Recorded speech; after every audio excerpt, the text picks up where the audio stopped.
यात्राओं पर पुष्प वर्षा करना, लेकिन अगर किसी ने किसी कावड़ यात्रा को निर्दोष व्यक्ति को छेड़ना तो ऊपर से उसका काम समाना।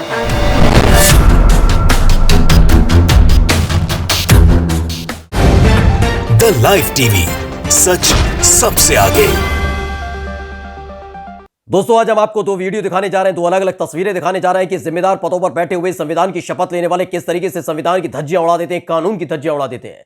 कैसे उनके लिए हर नियम केवल एक हवा की तरह जिसे वो हवा में उड़ा देना चाहते हैं। आज हम आपको दिखाने जा रहे हैं इस देश के गृह मंत्री अमित शाह की वो तमाम वीडियोज जिन पर नजर नहीं पड़ रही है चुनाव आयोग की, ना उनके खिलाफ एफआईआर दर्ज की जाती है, ना कोई एक्शन लिया जाता है। तो वहीं दूसरी तरफ एक और तस्वीर दिखाने जा रहे हैं, एक और वीडियो दिखाने जा रहे हैं उत्तर प्रदेश के मुख्यमंत्री योगी आदित्यनाथ का, जिन्होंने सीधे तौर पर कानून को चुनौती दी है, जिन्होंने ऐसा बयान दिया है जिसे सुनकर आप भी दंग रह जाएंगे। आज ये दो बड़ी खबरें हम आपको बताने जा रहे हैं, दो बड़ी वीडियोज आपको दिखाने जा रहे हैं, ऐसी वीडियो जो सियासी गलियारे में हड़कंप मचा देंगी। नमस्कार, मैं हूं प्रज्वल गौतम और आप देख रहे हैं द लाइव टीवी। आपको मालूम ही है कि जैसे जैसे चुनाव करीब आ रहे हैं और कोरोना का प्रकोप बढ़ रहा था, चुनाव आयोग की तरफ से साफ तौर पर कहा गया कि डोर टू डोर कैंपेन करिए। डोर टू डोर कैंपेन की शुरुआत पश्चिमी उत्तर प्रदेश के अंदर गृह मंत्री अमित शाह ने की। कैराना से इसकी शुरुआत हुई थी और अब पहुंचते पहुंचते अब ये पहुंच चुकी है सहारनपुर के देवबंद तक। यानी कि आज सहारनपुर के देवबंद में जिस तरीके से बाकायदा डोर टू डोर कैंपेन किया गया, कितना वो डोर टू डोर है और कितना कानून का सम्मान है, वो आप वीडियोस देखकर आप अंदाजा लगाइएगा। लेकिन आपको बता दें कि कहा जा रहा है कि ये डोर टू डोर कैंपेन है जो इस देश के गृह मंत्री कर रहे हैं, अमित शाह कर रहे हैं, घर घर जाकर कर रहे हैं। लेकिन कितना घर जा रहे हैं और जो नियम बनाए गए हैं चुनाव आयोग की तरफ से, स्वास्थ्य विभाग की तरफ से आदेश जारी, इनके खुद के मंत्रालय की तरफ से जो आदेश जारी किए गए, उनका कितना सम्मान कर रहे हैं। सबसे पहले देखिए, सहारनपुर के देवबंद में जब पहुंचे थे इस देश के गृह मंत्री अमित शाह, तो कैसे कानूनों की धज्जियां उड़ा दी गई थी। देख लीजिए वीडियो।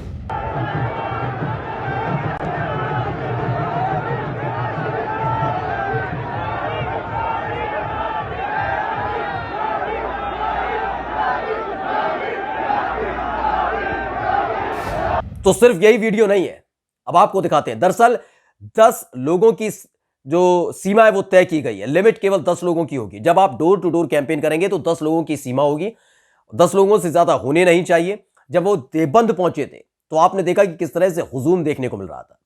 यानी कि इन्हीं का मंत्रालय यानी गृह मंत्रालय जारी करता है एक कोरोना गाइडलाइंस, कहता है कि पुलिस को आदेश दिया जाता है कि अगर इस तरीके से 10 से ज्यादा लोग नजर आते हैं तो एफआईआर दर्ज की जाए, उनके खिलाफ कार्रवाई की जाए, उन्हें गिरफ्तार किया जाए। ये तमाम बातें की जाती हैं, लेकिन खुद जब सड़कों पर निकलते हैं तो कोरोना नियमों की धज्जियां उड़ाकर रख देते हैं, चुनाव आयोग के आदेशों की धज्जियां उड़ाकर रख देते हैं। लेकिन इन सब के बावजूद न चुनाव आयोग को कोई फर्क पड़ता है, क्योंकि यह पहला मसला नहीं है जब वो सहारनपुर के देवबंद पहुंचे हों और इस तरीके से लोगों का हुजूम इकट्ठा हो गया हो। इससे पहले भी इसी तरह की तस्वीरें निकलकर सामने आई थी।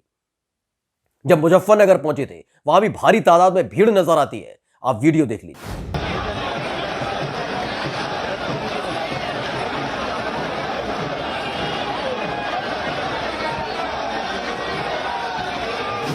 अब आपको लेकर चलते हैं कैराना, जहां से पश्चिमी उत्तर प्रदेश के अंदर गृहमंत्री अमित शाह ने डोर टू डोर कैंपेन की शुरुआत की थी। पहले ही दिन नियमों की धज्जियां उड़ा दी गई थी। पुलिस वाले मौजूद थे, तमाम प्रशासनिक अधिकारी मौजूद थे, तमाम जो मीडिया न्यूज चैनल्स हैं उन्होंने तमाम खबरों को छोड़कर इसी खबर को प्रमुखता के साथ दिखाया था। एक एक घर की फुटेज दिखाई थी, वीडियो दिखाई थी, लेकिन ये वीडियो शायद चुनाव आयोग तक नहीं पहुंची होगी, तभी तो आज तक एफआईआर दर्ज नहीं हुई, क्योंकि कैराना में भी नियमों की धज्जियां उड़ा दी गई थी। देख लीजिए।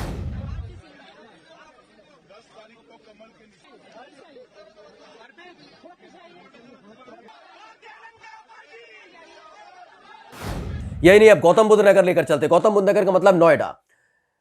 नोएडा में दरअसल चुनाव प्रचार करने पहुंचे थे अमित शाह, और उस दौरान जिस तरह से वो पैम्फलेट बांट रहे थे वो देखकर आप अंदाजा लगा सकते हैं कि किस तरह के हालात हैं, कितने ये संवेदनशील हैं इस मामले को लेकर कि कोरोना लगातार अपने पैर पसार रहा है, और कितने ये संवेदनशील है कोरोना गाइडलाइंस को लेकर। देख लीजिए।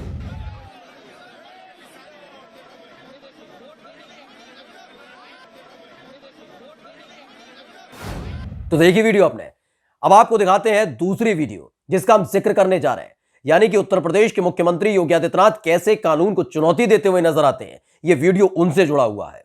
यह एक ऐसा वीडियो है जो सन्न कर देने वाला है। सन्न कर देने वाला इसलिए क्योंकि जब इस देश के प्रधानमंत्री हो, गृह मंत्री हो, कोई सांसद हो, विधायक हो, मुख्यमंत्री हो, ये तमाम लोग जब अपना पद ग्रहण करते तो संविधान की शपथ लेते, कानून की इज्जत करने की शपथ लेते हैं, लेकिन कानून को कैसे बेइज्जत किया जा रहा था मंच पर खड़े होकर, और उद्देश्य सिर्फ यह कि कैसे भी करके चुनाव जीता जाए, और उसके लिए किस हद तक चले गए लोग, इस बयान को सुनकर आप अंदाजा लगा सकते हैं। पहले बयान सुन लीजिए उत्तर प्रदेश के मुख्यमंत्री का। और ऊपर से हेलीकॉप्टर से मैं साथ साथ भेजता हूं, हेलीकॉप्टर को भी देखते रहो। कावड़ यात्राओं पे पुष्प वर्षा करना, लेकिन अगर किसी ने किसी कावड़ यात्रा को निर्दोष व्यक्ति को छेड़ना तो ऊपर से उसका काम तमाम कर देना। तो सुना आपने, ये उत्तर प्रदेश के मुख्यमंत्री है योगी आदित्यनाथ, जो मंच पर खड़े होकर कहते हैं कि जो कांवड़ यात्रा निकलती थी उसके ऊपर अपने हेलीकॉप्टर देखा होगा, उस हेलीकॉप्टर से लगातार पुष्प वर्षा होते हुए देखा होगा, लेकिन उन्हीं जो अधिकारी ऊपर बैठे रहते थे हेलीकॉप्टर के अंदर, उन्हें आदेश दिया था इस उत्तर प्रदेश के मुख्यमंत्री योगी आदित्यनाथ ने कि अगर कोई छेड़े, कोई परेशान करे कांवड़ यात्रियों को, तो उनका काम तमाम कर देना चाहिए। यानी ठोको नीति वाले लोग अब किस तरह की शब्दावली पर उतर आए हैं, आप अंदाजा लगा सकते हैं, आप सोच सकते हैं इनकी मानसिकता क्या है, ये क्या कहना चाहते हैं। अभी तक एक सिर्फ पता चला था कि जो हेलीकॉप्टर ऊपर से चलता था, ऊपर चलता था, उसको लेकर खुद भी मुख्यमंत्री योगी आदित्यनाथ कहते थे कि इतिहास में पहली बार है कि कांवड़ यात्रियों पर पुष्प वर्षा हुई हो, ये इतिहास में पहली बार है। लेकिन असलियत अब उन्होंने खुद खोल कर रख दी है। यानी कि ऊपर स्नाइपर्स बैठे रहते थे हेलीकॉप्टर में, जैसा कि मुख्यमंत्री योगी आदित्यनाथ का कहना है।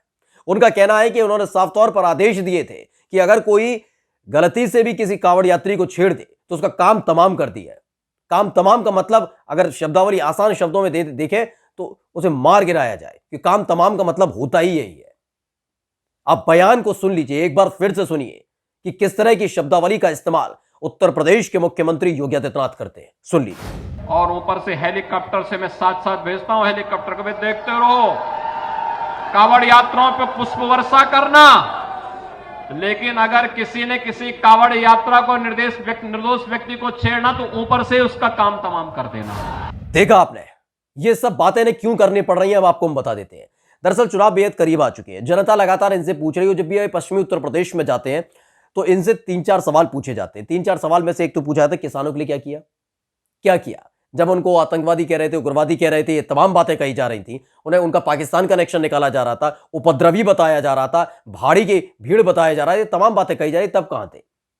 उनसे पूछा जाता है, युवा पूछता है रोजगार कहां है, महिलाएं पूछती है सुरक्षा व्यवस्था के लिए। इन तमाम चीजों का सामना करना पड़ता है, विकास के लेकर सवाल करते हैं, और जब जवाब नहीं दे पाते तो इनके तमाम नेताओं को, मंत्रियों को, सांसदों को, विधायकों को, कार्यकर्ताओं, नेताओं को खदेड़ दिया जाता है, भगा दिया जाता है। अब ऐसी स्थिति में ये समझ चुके हैं कम से कम पश्चिमी उत्तर प्रदेश से उम्मीद करना पूरी तरीके से कोरी गलती है, इनकी सीधे तौर पर गलती है। इसलिए दूसरा तरीका अख्तियार किया जा रहा है।